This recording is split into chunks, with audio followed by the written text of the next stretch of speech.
বাবা মানে মেয়ে হিসাবে মেরে ফেলতে চেয়েছিল আমাকে। আমার মা আমাকে চিনতে পারে না। ওহো! ওরা চায় নাই যে আমি মিডিয়ায় আসি, মিডিয়ার সামনে আসি। বাট আমার কাজ তো ইম্পোর্টেন্ট না, আমার ফ্যামিলি ইম্পোর্টেন্ট। নাম কি তোমার? জান্নাতুল ফেরদৌস বৃষ্টি, বাবার নাম? ফারুক ইসলাম, মায়ের নাম? বেলি বেগম, ছোট বোন? লাবণী, নানার নাম? কেরামত চোর, মামাদের নাম? মুজা, জয়নাল, মই আইনুল, ইয়াসিন, মইনুল। জি, মামাতো ভাই? মুন্না, ম্যানেজার, মামাতো বোন? জেলি, রানী, ঢেপো, আর খালাতো ভাই? লিটন, তোমার নানা বাড়ি কোথায়? আখানগর, পাহাড়ভাঙ্গা, ঠাকুরগাঁও। জি, আমি তোমাকে তুমি করে বলি। জি বলেন। ওকে। প্রিয় দর্শক এবং শ্রোতা, আসসালামু আলাইকুম। আল্লাহ সর্বাবস্থায় আমাদের সবার মঙ্গল করুন।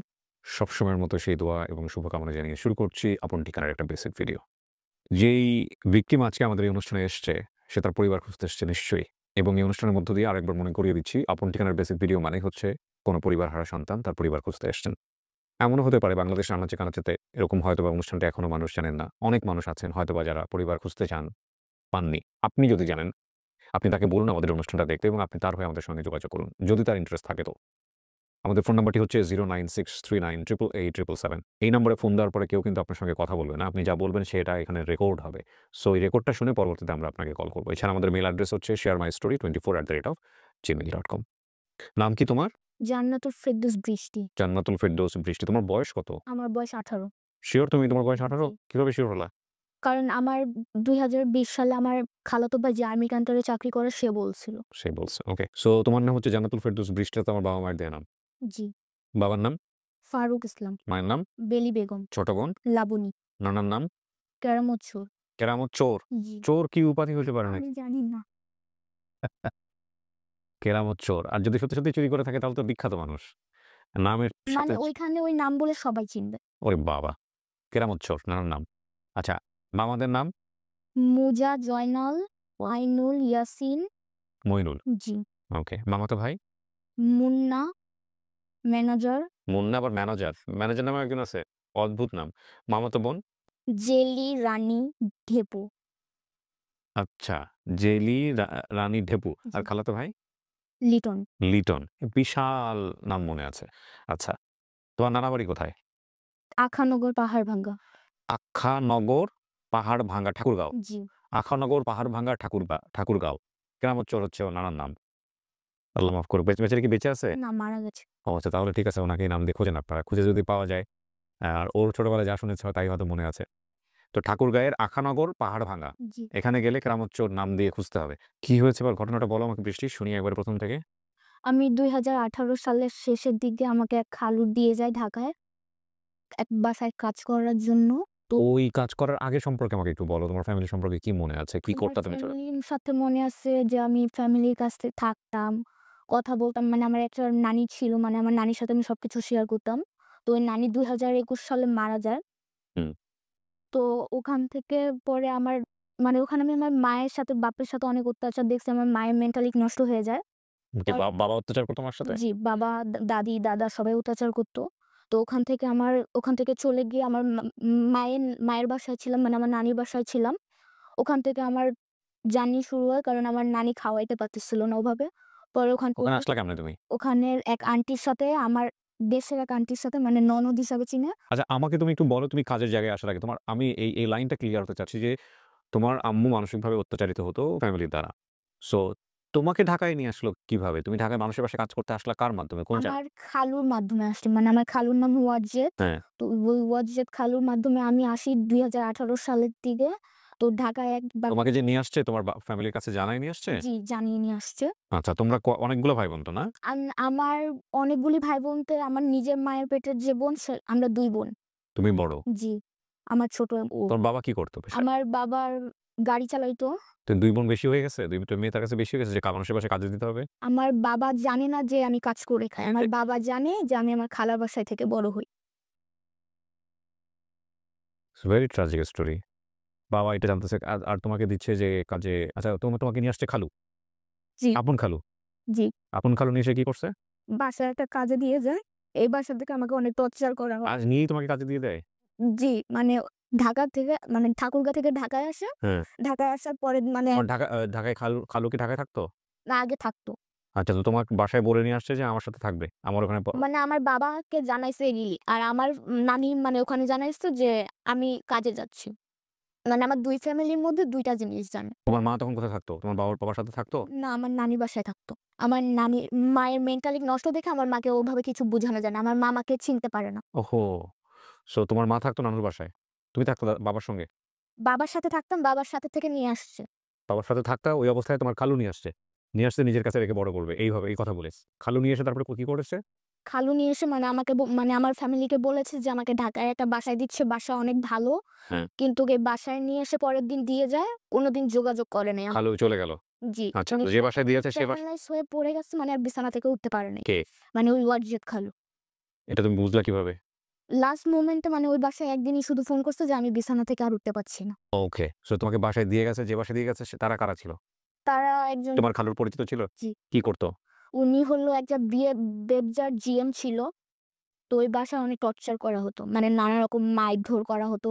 তো আমি ওদের কাছে অনেকগুলি টাকা পাই, ওই টাকাগুলি আমি পাই নাই। কি মারধর করতো? কি করেছে তোমার সামনে? মানে ছুরি বটি দিয়ে হাত কেটে দিত, খুন্তি দিয়ে গলার মধ্যে তোমার এই ডান হাতের কাটা দাগটা কিসের? এই হাতের কাটা দাগটা পুড়ে গেছে। এটা আমার ছোটবেলায় আরেকটা বাসায় কাজ করতে গিয়ে। এটা কি তোমার বাবা জানতো? আমার বাবা জানতো না, আমার ফ্যামিলি জানে। মানে আমার যে মানে নানি বাসার সবাই জানে। ওকে। তার মানে তোমাকে আগে থেকেই কাজে দিত। জি, আমার ৭ বছর না ৬ বছর থেকে আমাকে মানে কাজে মানুষের বাসায় কাজে দিয়ে দেয়। জি। তোমাকে লেখাপড়া করাইছে? আমাকে ওভাবে কোনদিন স্কুলে ভর্তি করায় নাই। আমি নিজে, নিজে মানে বান্ধবীদের সাথে গেলে পড়তে বসতাম এরকম কিছু। ওর উচ্চারণ দেখছেন? বাংলা ভাষার যে উচ্চারণ কত সুন্দর। দিল ওখানে কাজে। তারপরে তোমার খালু আর যোগাযোগ করত না। হুম। তোমার খালু এই ফ্যামিলিকে চিনতো কিভাবে? ফ্যামিলির সাথে তার চিনা হইছে মানে আশেপাশে হয়তো তার সাথে থাকতো বা কোনো কিছু। কিন্তু আমার খালুর টাকার জন্য মানে উনার কাছ থেকে টাকা নিত। মানে আমাকে দিয়ে যাওয়ার পরে। তুমি বাসায় কি রোল প্লে করতা? মানে কি ধরনের কাজ করতা? বলতে গেলে ওই বাসায় যেরকম সব কাজই ঘর মোছা, কাপড় ধোয়া, ফার্নিচার মোছা, কুটা বাছা তোমার বয়স কত যখন ও বাসায় দিয়ে গেছে? ১২ বা ১১ ১২ বা ১১ বছর বয়সে তো তোমার হারায় যাওয়ার কথা না বাবা। তুমি ওখানে অ্যা মোটামুটি ম্যাচিউর বয়সে আসছো। আমার বয়স ওখানে ১২ বা ১১ আচ্ছা। মানে আমি সব কাজ নিজেই করছি। ফ্যামিলি মেম্বার কতজন ছিল ওখানে? যাদের তুমি ওখানে ফ্যামিলি মেম্বার ৬ জন ছিল। আর বাসায় কোনো কাজের লোক ছিল নাকি তুমি না একাই? বাসায় কাজের লোক ছিল না। সো তুমি একাই সব করতা? জি, আমরা চাইলে তার পুরো আইডেন্টিটি সমস্ত কিছু আমরা রিভিল করে দিতে পারি। এবং একই সাথে আম উনাদেরকে আমরা যোগাযোগ করতে পারি যে আপনাকে কেন দিয়ে গেছিল, কারা দিয়ে গেছিল। তুমি ওই পরিবারকে চিনো নিশ্চয়ই? জি চিনি। ওখানে গিয়ে তুমি খালুর কথা জিজ্ঞেস করছো না যে আপনারা আমার খালুকে চেনেন, খালুকে ফোন দেন। ফোন দিয়ে আমার পরিবার খুঁজে দেন। বলেছি বাট ওরা না আমার ফোনের মানে আমি যে ফোন দিয়ে কল দেই বলে আমি চিনি না, আমি ওই মেয়েকে খুঁজছি, পাচ্ছি না। বাট পুলিশের কাছে কেস করেছি, তাকে জেলে ঢুকাবো। আমি শুধু আবার একটা কথাই বলেছি যে আমার যেটা আমার পুলিশের কাছে কেস করেছি মানে তোমার এগেইনস্ট এ কেস করেছে? জি, জেলে ঢুকানোর জন্য জি। তোমাকে? এইজন্য তুমি ভয়ে যাও না ওখানে নাকি? আমি ভয়ে যাই না বাট আমার মনে হয় ওখানে গেলে আমার কোনো লাভ হবে না। বরং আমি নিজে ছোট মনে হব। কেন? কারণ ওদের ব্যবহার অনেক খারাপ। তাতে কি? ও তো তোমাদেরকে তোমার খালুর ফোন নাম্বারটা দিয়ে দিলে তুমি তোমার ফ্যামিলি খুঁজে বের করতে। আমার ফ্যামিলির ২ টা নাম্বার ছিল আমার কাছে। আমি ২ টা নাম্বারে ট্রাই করেছি বাট আমার ফ্যামিলি বন্ধ করে রেখেছে নাম্বার। তো তোমাকেও চায় না তাহলে তোমার ফ্যামিলি। তাহলে ব কাকে খুঁজতে যে চাচ্ছে না তার সাথে তো আমার যোগাযোগ করার দরকার নেই। আমার মা-বোন তো আমার কাছে ইম্পোর্টেন্ট। কার সাথে যোগাযোগ করেছিলে তাহলে তুমি যারা ব্লক করেছে? যে দিয়ে গেছে আমাকে ঢাকায় তার ছেলের সাথে। ওকে। আর তার মানে যে দিয়ে গেছে তার সাথে। তো ঠিকানা কোথায় ওরা বলে না? না। It's kind of mystery. আমার কাছে মিস্ট্রি মনে হচ্ছে। দেখুন, ঘটনার ডায়াগ্রাম যেখানে গেছে সেটা ইম্পোর্টেন্ট না। ও তার পরিবার খুঁজতে এসছে, আমরাও পরিবার খুঁজবো। এটাই হচ্ছে মূল কথা। তবে আমি এখানে যে বিষয়টা বলতে চাচ্ছিলাম, ওর কিন্তু সমস্ত কিছু মনে আছে। কোন ফ্যামিলিতে ও টর্চার হয়েছে, কি হয়েছে না হয়েছে এবং ওর যে বয়স সেই জায়গাটি থেকে লজিক্যালি কিন্তু ও যদি অপরাধ করেও থাকে, ও যদি ভুল করেও থাকে, তাহলে ওই ভুলের শাস্তি, অপরাধের শাস্তি কিন্তু এই ফিজিক্যাল টর্চার কোনোভাবেই আইনত এটা টিকবে না। তো আমি এবং বাংলাদেশের প্রেক্ষাপটে, বাংলাদেশের সামাজিক অর্থনৈতিক প্রেক্ষাপটে এই ধরনের ঘটনা কিন্তু অহরহ ঘটে। এবং এগুলো কিন্তু কিছুদিন পরই কিন্তু ফ্ল্যাশ হয় যে, আপনারা দেখেছেন কিছুদিন আগে এরকম একজন টিকটক মডেল তার বাসা থেকে বের হয়েছে। যেই মেয়ের দিকে তাকানো যাচ্ছিল না। আমার এক সাংবাদিক ভাই তাকে আমি ওয়ান ইন্টারভিউ করেছি। আমাদের ওয়ান নামে একটা চ্যানেল আছে। ওখানে গেলে আপনি পাবেন। ওয়ান, হ্যাঁ? এবং YouTube এ। সো এই যে বিষয়গুলা, এগুলো কিন্তু খুবই আতঙ্কের, খুবই আতঙ্কের। সো বৃষ্টি তোমাকে ওখান থেকে দিল এবং তুমি ওখান থেকে বের হলা কিভাবে বাসা থেকে? আমি অনেকভাবে অনেক ওই ফ্ল্যাটের অনেক মানুষের কাছে হেল্প চাইছি। কেউ আমাকে কোনোদিন হেল্প করে নাই। বলছে যদি হেল্প করি তাহলে বিপদে পড়তে পারি। হুম। পরে আমার ওদের গার্ডের অসুস্থ ছিল। সো সেদিন তাদের মানে এক গার্ডের মানে ওয়াইফ আর মেয়ে ছিল।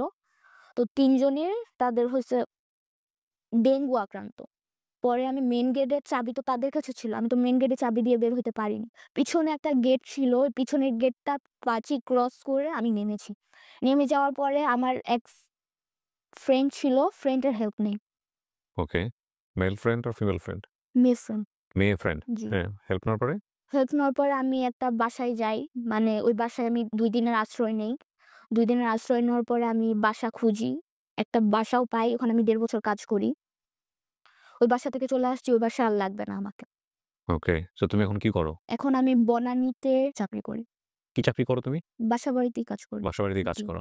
এখানে আমি রান্না-বান্নার কাজের দায়িত্ব নিয়েছি। মানে থাকো কই তুমি? ওখানেই তো। ওখানেই থাকি। সো ওরা জানে যে তুমি আজকে এই মিডিয়া ফেস করতে আসতেছো? জি, জানি। মানে ওরা চায় নাই যে আমি মিডিয়ায় আসি, মিডিয়ার সামনে আসি। বাট আমার কাজ তো ইম্পোর্টেন্ট না, আমার family important. True. Right. So তুমি কাকে খুঁজতেছো? আমি খুঁজতেছি আমার মা-বোনকে। তোমার বাবার কথা মনে পড়ে না? আমি আমার বাবাকে দেখি নাই অনেক বছর হয়ে গেছে। মানে আমার ১৮ বছর তো আমি ১৪ বছর থেকে আমার বাবাকে দেখিনি। সো তোমার বাবাকে চাও না তুমি? বাবাকে আমি চাই না। কেন চাও না? কারণ বাবা আরেকটা বিয়ে করছে। বাবা মানে মেয়ে হিসাবে মেরে ফেলতে চেয়েছিল আমাকে। কেন? কারণ তার নাকি বড় মেয়ে পছন্দ না। বড় মেয়ে পছন্দ না বলতে? তুমি ঘটনাটা একটু খুলে বলো তো আমাকে। মানে উনার ছেলে চেয়েছিল। তো এক্সাক্টলি আমার মা আমার হওয়ার আগে একটা ছেলে মেরে ফেলছিল। তো উনার ওখানে মাথা গরম দেখে আমাকে ছোটবেলায় আগুন জ্বালায় মেরে ফেলতে চেয়েছিল। তোমার সা বাবা? জি, এগুলো তুমি কার কাছ থেকে শুনেছো? আমি নিজের চোখে দেখেছি। মানে আমি তখন একটু বুঝতে পারি। পরে আমাকে সাঁতার কাটতে গিয়ে মেরে ফেলতে চেয়েছিল। মানে নদীর মধ্যে চুবিয়ে পানি খাওয়াচ্ছিল কে? আমার বাবা। এগুলো তুমি ঠিক বলতেছো? জি, এগুলি মানে আমি বললাম কিন্তু আমার ফ্যামিলি তো আর এসব জানে না। আমার মা জানে শুধু। কি করতো তোমার বাবা? পেশায় কি ছিল? আমার বাবা অনেক নেশা করত। মানে কাজকর্ম কি করতো? সে গাড়ি চালাতো। কি গাড়ি চালাতো? বাস, তারপরে মাইক্রো, তারপরে রিক্সা মানে বিভিন্ন রকমের সে গাড়ি চালাতো। দেখেন ঘটনা কতটুকু সত্য কতটুকু মিথ্যা সেটা আল্লাহ ভালো জানেন। কিন্তু একটা মানুষ ১৮ বছর বয়স, সে ১৮ বছরের কিশোরী আমি বলব। তার জীবনের বিদগ্ধ কিছু স্মৃতি নিয়ে সে বড় হচ্ছে। Very, very dangerous. বাপের কাছ থেকে বাপ বলতে বোঝে সে আমাকে খুন করতে চেয়েছে, সে আমার খুনি হতে পারত। এবং সে মনে করছে পুরো পৃথিবীটাই তার জন্য সেফ না। সে যেখানে গেছে ফিজিক্যালি অ্যাবিউজ হয়েছে, বিভিন্ন রকম ডিফিকাল্টিজ এর মধ্যে দিয়ে গেছে। সে দেখতে শুনতে সুন্দর। আমি ঠিক জানি না। আমি জীবন গল্প মানে আল্লাহ আমাকে হয়তো এতটুকু ক্ষমতা দিয়েছেন যে আমি মানুষের সামনে বসলে কখনো, কখনো চেহারা দেখে আমি মনে করতে পারি যে আমি ওর ভেতর থেকে অনেক গল্প বের করতে পারবো মনে হয়। She has or he has a story. তো আমি যদি ওকে জীবন গল্পে নিতাম তাহলে এটা একটা অন্যরকম গল্প হতে পারত আমার ধারণা। এখানে হয়তো আরো অনেক, অনেক ভয়ংকর কিছু বের হতো। তো আমি সেটা করলাম না। তবে আমি শুধু একটা জিনিস আসলে আপনাদেরকে টাচ দিতে চাচ্ছি যে ১৮ বছরের জীবনে সে কি ধরনের সামাজিক সার্কামস্ট্যান্সেস এর কি ধরনের রিয়েলিটি, কি ধরনের মানসিকতা নিয়ে বড় হচ্ছে, যেগুলো অত্যন্ত দুঃখজনক। এখন কথা হলো তুমি তোমার পরিবারটা পেলা ধরো। তোমার অনেক ঠিকানা মনে আছে, অনেক কিছু মনে আছে। তোমার মা আমি জানি না সে স্বাভাবিক কিনা। তোমার বোনের কি অবস্থা হবে? সো এই পরিবারে তুমি কোথায় যাবে? কি করবে? পরিবার পেয়ে তোমার কি হবে? আমি আমার পরিবার পেলে আমি অনেক খুশি হব। কারণ আমি অনেক বছর ধরে তাদেরকে দেখি না। তোমার ভবিষ্যৎ নিয়ে কোনো পরিকল্পনা আছে? কি করতে চাও? কিভাবে বাঁচতে চাও? কি করতে চাও? জানি না আমার কোনোদিন কোনো কিছু করা হবে কিনা। কারণ আমার কোনোদিন পড়াশোনা হয় নাই। বাট আমি অনেক কিছু ট্রাই করি করার জন্য। তোর পড়াশোনা করতে ইচ্ছা করে? ইচ্ছা করলেও সেটা পসিবল না। কেন পসিবল না? কেউ আমার দায়িত্ব নিতে চায় না।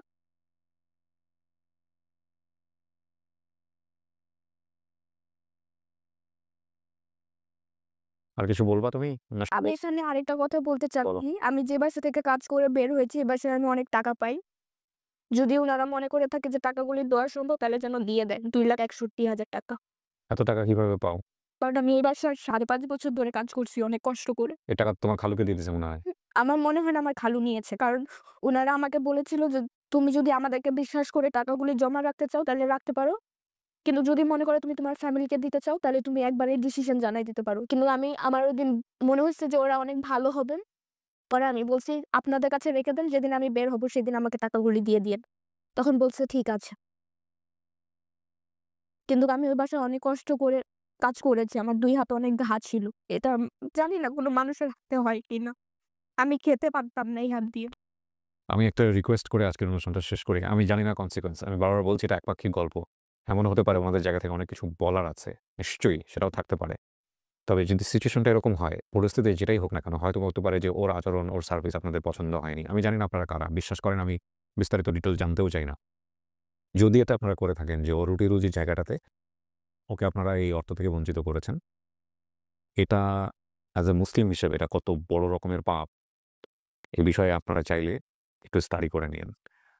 মানে এই পাপটা ব্যতি রেখে আপনার জীবনে যদি সমস্ত আগাগোড়া সবকিছু যদি পুণ্যে ভরে যায়, আগাগোড়া যা আছে আপনার জীবনে আর কোনো পাপ নাই। শুধু এই পাপটা আছে যে আপনি একজন মুসলিমের হক মেরে খেয়েছেন। আপনি নিশ্চিত থাকেন আপনি জাহান্নামী। এ ব্যাপারে এটা আমার কথা না, এটা স্পষ্ট হাদিস।